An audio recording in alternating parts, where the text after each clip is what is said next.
హనుమాన్ విగ్రహం దొంగ టీడీపీ నేత బీటెక్ చదివిన నిందితుడు జశ్వంత్ కుమార్ ఐటీడీపీ భీమిలి నియోజకవర్గ కార్యదర్శి. పవిత్రమైనటువంటి క్షేత్రం తిరుమల తిరుపతి వెంకటేశ్వర స్వామి కొలువైనటువంటి తిరుమల క్షేత్రంలో హనుమాన్ విగ్రహం చోరీ చేసింది ఎవడరా అంటే తెలుగుదేశం పార్టీకి చెందినటువంటి భీమిలి ఐటీడీపీ కార్యదర్శి జశ్వంత్ కుమార్.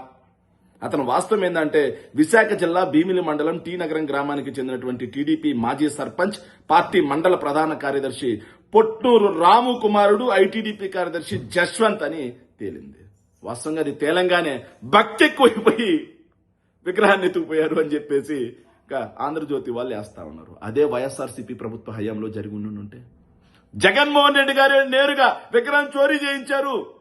ఇది పూర్తిగా ఏదైతే హిందూ మతం మీద దాడి, తిరుమల క్షేత్రం మీద దాడి, క్రైస్తవుల దాడి అని చెప్పి పలువలుగా రాసే దుర్మార్గమైనటువంటి ఆంధ్రజ్యోతి రాధాకృష్ణ ఆ రోజు ఒక పిచ్చివాడు రథం తగలేస్తే వైఎస్ఆర్ కాంగ్రెస్ పార్టీ ప్రభుత్వం కొత్త రథాన్ని కట్టించింది. ఆ రోజు ఒక తెలుగుదేశం పార్టీ కార్యకర్తను అడ్డుపెట్టి రామతీర్థంలో తల నరికిచ్చేశారు, విగ్రహం తల నరికిచ్చారు. ఈ రోజు ఒక తెలుగుదేశం పార్టీ కార్యకర్త భక్తి ఎక్కువైపోయి హనుమాన్ విగ్రహం తీసుకెళ్లాడు అని చెప్పిస్తున్నారంటే నిజంగా ఈ ఐటీడీపీ కార్యకర్త భక్తి ఎక్కువైందా?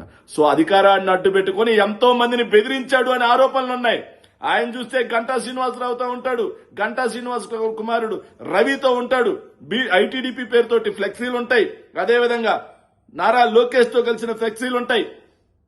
ఆయనకి భక్తి ఎక్కువైపోయి విగ్రహాన్ని, ఎవరైనా భక్తి ఎక్కువైతే దేవుడికి దండం పెట్టుకుంటారు, లేకపోతే భక్తి ఎక్కువైతే ఎవరైనా సరే పూజలు చేస్తారు, భక్తి ఎక్కువైతే యాగాలు హోమాలు చేస్తారు, ఇంకా భక్తి ఎక్కువైతే కూర్చొని జపాలు చేసుకుంటారు.